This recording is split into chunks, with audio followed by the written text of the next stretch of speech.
Shalom, selamat pagi teman-teman yang dikasihi Tuhan Yesus Kristus. Kembali lagi pada renungan pagi hari ini. Kita bersyukur kepada Tuhan karena Tuhan sungguh sangat baik dan kebaikannya terus berlangsung dalam hidup kita. Sebelum kita mulai renungan pada pagi hari ini, marilah kita berdoa terlebih dahulu. Tuhan Yesus Kristus, terima kasih kami mengucap syukur untuk berkat-Mu, kemurahan-Mu dari malam hingga pagi ini. Tuhan sudah menolong dan melindungi kami. Kami ada saat ini karena anugerah dan kami percaya Tuhan punya rencana yang baik buat kami saat ini. Kami mau mendengar sabda firman-Mu, urapi kami Tuhan supaya kami mengerti dan taat melakukan firman-Mu. Di dalam nama Tuhan Yesus Kristus kami mengucap syukur. Haleluya, amin. Teman-teman yang dikasihi Tuhan Yesus, ayat renungan kita pada saat ini terdapat pada Injil Lukas pasal 15 ayat yang ke-32, dituliskan demikian. Kita patut bersukacita dan bergembira karena adikmu telah mati dan menjadi hidup kembali. Ia telah hilang dan didapat kembali. Ini ada perumpamaan tentang dua orang kakak beradik bernama Wisam dan Muafat. Mereka ini terpisah karena sedang terjadi perang di Suriah. Mereka masing-masing mengungsi dan tiba di Jerman, tapi tidak saling tahu. Akibatnya mereka mencari satu sama lain dalam waktu yang cukup lama. Sampai akhirnya mereka berjumpa kembali dalam keadaan yang baik. Ketika itu, keduanya sangat senang karena bisa melihat satu sama lain. Bagaimana dengan kita kalau adik atau kakak kita hilang entah kemana? Apakah kita merasa senang atau sedih? Secara normal kita pasti merasa sedih dan merasa kehilangan dan berusaha mencari. Ketika berjumpa kembali, kita juga pasti akan merasa bahagia. Kita perhatikan kembali di Lukas 15 ayat yang ke-32 ini berbicara, kita patut bersukacita dan bergembira kepada adikmu telah mati dan hidup kembali. Ia telah hilang dan didapat kembali. Ayat ini merupakan konteks ayat yang berbicara tentang perumpamaan tentang anak yang hilang.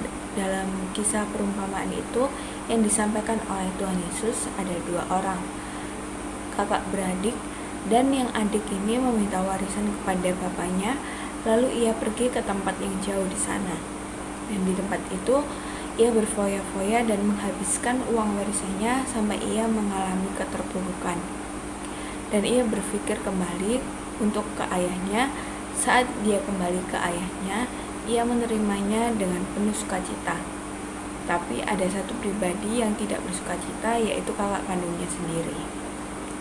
Kakak kandungnya itu merasa marah ketika melihat adiknya yang telah menyia-nyiakan harta warisan itu datang kembali dan disambut dengan luar biasa oleh sang ayah.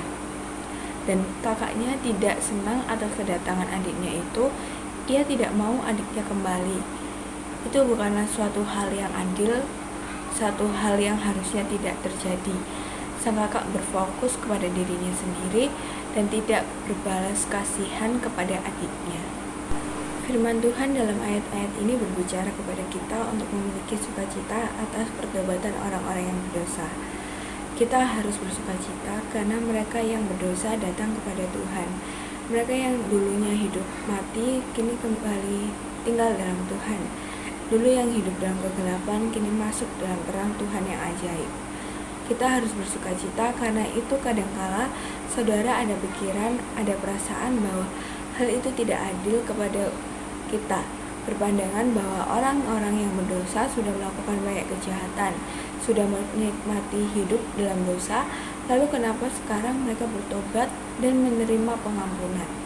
Kenapa mereka mengalami anugerah dari Tuhan sama seperti kita yang terima juga dari Tuhan? Kita merasa itu adalah hal yang tidak adil. Kadangkala ada kecemburuan rohani terhadap orang-orang yang baru bertobat, padahal mereka sudah bertahun-tahun, sudah lama hidup dalam dosa. Teman-teman yang dikasihi Tuhan, kalau kita punya perasaan iri hati, punya perasaan marah ketika melihat orang lain menerima anugerah dari Tuhan, menerima pengampunan, Maka pada hakikatnya kita sama seperti kakak yang disebutkan dalam kisah perumpamaan ini. Tuhan mengajak kita untuk melihat dari perspektif yang berbeda, bukan dari sudut pandang keadilan manusia, tetapi dari sudut pandang kasih dan pemulihan ilahi Tuhan. Tuhan tidak mau ada orang yang binasa, maka dari itu Ia menerima orang yang datang kepadanya. Mari kita periksa hati kita masing-masing. Adakah kita merasa orang-orang yang berbuat salah tidak pantas menerima pengampunan atau berkat dari Tuhan? Mungkin anggota keluarga kita atau mungkin teman-teman kita, dan kita merasa bahwa mereka pantas menerima hukuman Allah. Mari teman-teman ubah sikap hati kita, miliki kasih dan pengampunan seperti Tuhan. Bersukacitalah karena pertobatan orang-orang yang berdosa. Izinkan mereka mengalami anugerah dari Tuhan, seperti kita juga mengalami kasih karunia dari Tuhan yang menyelamatkan. Sekian renungan pada pagi hari ini. Terima kasih teman-teman yang sudah renungan, dan semoga apa yang aku sampaikan bisa berguna buat kalian. Dan sebelum kita mengakhiri renungan pada hari ini, mari kita berdoa terlebih dahulu. Terima kasih Tuhan Yesus, kami mengucap syukur untuk mengingatkan kami, menjaga hati kami, dan membuang iri hati secara rohani. Ampunilah kami yang selama ini berdosa dan bersalah di hadapan-Mu. Mampukan kami untuk saling mengasihi dan melihat dari sudut pandang-Mu. Ya Tuhan, Engkau sungguh Allah yang mengasihi. Tidak mau ada seorang pun yang binasa, agar semua orang diselamatkan.